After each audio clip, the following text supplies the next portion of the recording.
Baik pemirsa, kita beralih ke informasi selanjutnya di mana pembakaran limbah plastik oleh pengepul di kawasan Semper Barat, Jakarta Utara meresahkan warga. Warga khawatir asap pembakaran berdampak buruk karena bisa menimbulkan penyakit batuk dan sesak nafas.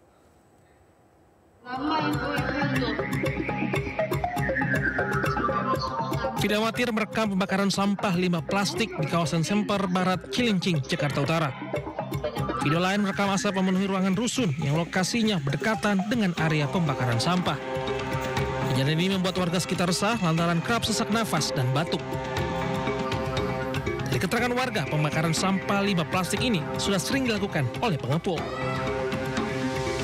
Batuk semua. Di lantai maka pada tutup pintu, pada tutup jendela. Hingga saat ini sempat ada asap juga beberapa hari ini. Pokoknya semalam masih ada.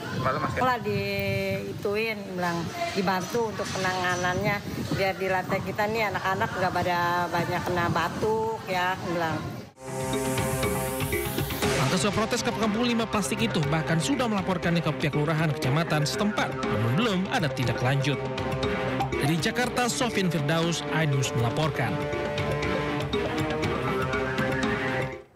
Puluhan balita dan ibu hamil di Buton, Sulawesi Tenggara dilarikan ke puskesmas karena diduga keracunan makanan dalam kegiatan pemberian makanan tambahan atau PMT lokal. Total ada 47 orang pasien harus dirawat di puskesmas.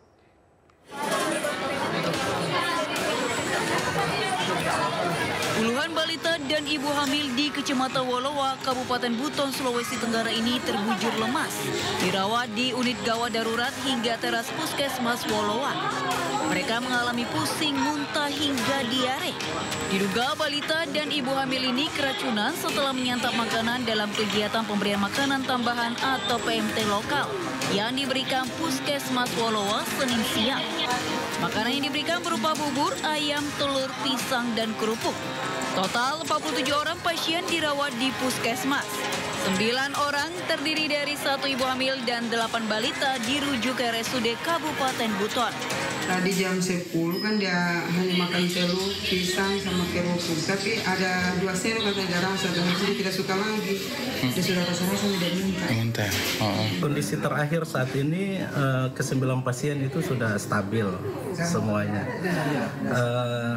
2 saat ini lagi dirawat di ruang perawatan anak. Kondisinya baru saja saya lihat dan stabil. Kemudian 6 masih diobservasi di ruang gawat darurat. Dan 1 lagi pasien anak umur 1,3 tahun itu sementara dirawat di ICU. Sebagian korban masih dirawat di puskesmas dan RSUD Buton. Sedangkan beberapa pasien yang kondisinya membaik sudah dipulangkan. Sementara kasus keracunan massal ini masih ditangani pihak kepolisian dan Sidokes Polres Buton. Dari Kabupaten Buton, Sulawesi Tenggara, Andi Eba, iNews melaporkan.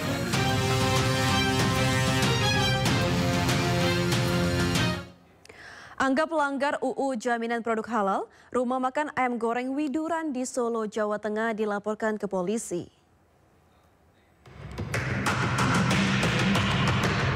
Laporan warga ini karena dianggap melanggar beberapa peraturan yakni Undang-Undang Jaminan Produk Halal, Undang-Undang Perlindungan Konsumen.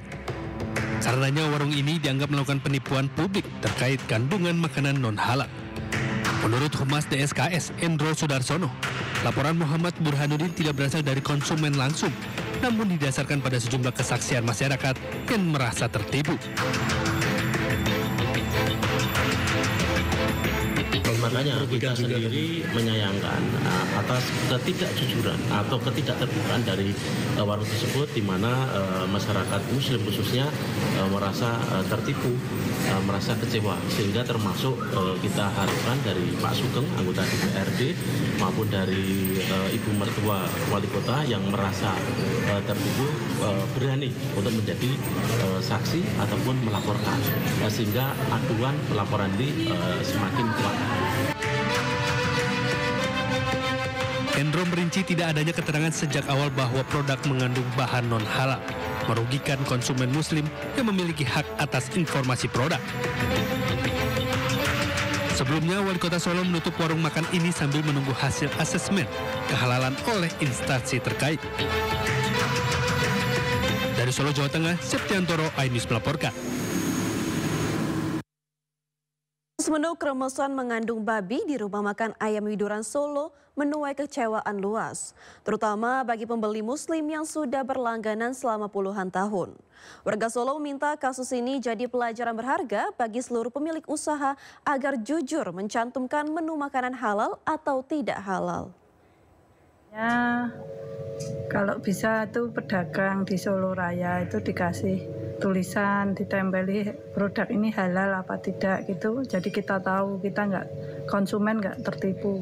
Jadi sebaiknya para pedagang jika memang jualannya non halal, sebaiknya mencantumkan tulisan, spanduk atau poster bahwa yang dijualnya itu ada non halal atau mengandung lemak babi. Jadi biar konsumen tidak kecewa, tidak merasa tertipu dengan adanya makanan yang non halal. Kalau di Solo itu kan sebenarnya sudah sangat terbuka ya, mau jualan yang halal ataupun yang non halal itu gampang gitu loh. Tapi kenapa ayam Widuran itu menggunakan cara-cara yang terselubung gitu, nggak langsung mencantumkan kalau mereka itu menjual yang halal gitu. Pemirsa, MUI Kota Solo menganggap pemilik restoran Widuran menipu masyarakat karena menggunakan minyak babi di ayam goreng yang mereka jual. MUI meminta penjual terbuka jika memang produk yang dijual tidak halal agar tidak merugikan masyarakat. Orang jualan ayam goreng itu tahunya kan halal karena memang ayam itu menurut Islam kan halal ya, nggak tahunya dicampur dengan yang haram, yaitu minyak babi. Jadi ya akhirnya ayam yang seharusnya halal menjadi haram. Nah ini yang ada unsur penipuan, nggak jujur. Kami sangat menyesalkan usaha yang seperti itu, kuliner tapi tidak jujur, karena merugikan konsumen. Presiden Prancis Emmanuel Macron bertemu dengan Presiden Prabowo Subianto di Istana Merdeka. Informasi selengkapnya tetaplah bersama kami di Indosiar.